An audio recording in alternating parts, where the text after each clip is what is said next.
नमस्कार प्रेक्षकांनो, S Marathi news वृत्तवाहिनी घेऊन येत आहे गणेशोत्सव निमित्त खास स्पर्धा एक आरती आपल्या सोबत आपल्या घरी।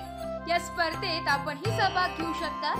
सहभागी होण्यासाठी संपर्क साधा 9067778005।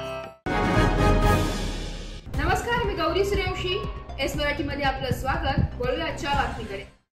वणी येथील मराठा विद्या प्रसारक समाजाचे KRK कला वाणिज्य व विज्ञान महाविद्यालय येथे शारीरिक शिक्षण व क्रीडा विभाग आणि आश्रय संस्था यांच्या संयुक्त विद्यमाने थॅलेसेमिया जनजागृती कार्यक्रम सोमवार दिनांक 25 ऑगस्ट 2025 रोजी आयोजित करण्यात आला।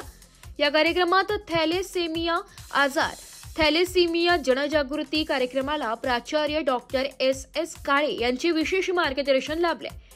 यावेळी ग्रामीण भागातील विद्यार्थ्यांना न्यूट्रिशन बद्दल ज्ञान नसल्याने त्यांना अनेक आजारांना सामोरे जावे लागते, त्यामुळे आरोग्य सुधारण्यास अशा कार्यक्रमांची गरज आहे, असे त्यांनी आपल्या प्रास्ताविकात सांगितले।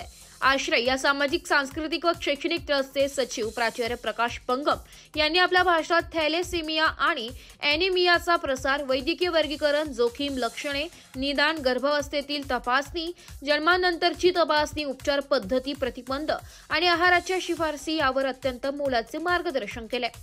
तसेच थॅलेसेमिया असलेल्या महिलांना निरोगी गर्भधारणा शक्य आहे का, संतुलित आहार, चहाचे दुष्परिणाम, विद्यार्थ्यांमधील आयनच्या कमतरतेची कारणे यांसारख्या महत्त्वपूर्ण विषयांवर सखोल मार्गदर्शन केले।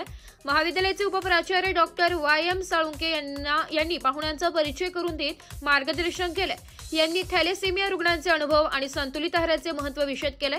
सूत्रसंचालन डॉक्टर RR चव्हाण यांनी केले, तर प्राचार्य उमेश देशमुख यांनी आभार प्रदर्शन केले। या कार्यक्रमाला गुरुप्रसाद नाईक, IQSC समन्वयक प्राचार्य नितीन बोरसे, डॉक्टर JD पवार, प्राचार्य BT ठाकरे, इतर प्राध्यापक, कर्मचारी आणि विद्यार्थी मोठ्या संख्येने उपस्थित होते। Bureau report, S Marathi news, Dindori. अशाच नवीन ताज्या घडामोडी जाणून घेण्यासाठी आमच्या एस मराठी न्यूज चॅनलला लाईक करा, शेअर करा, सबस्क्राइब करा आणि बेल आयकॉनला क्लिक करायला विसरू नका।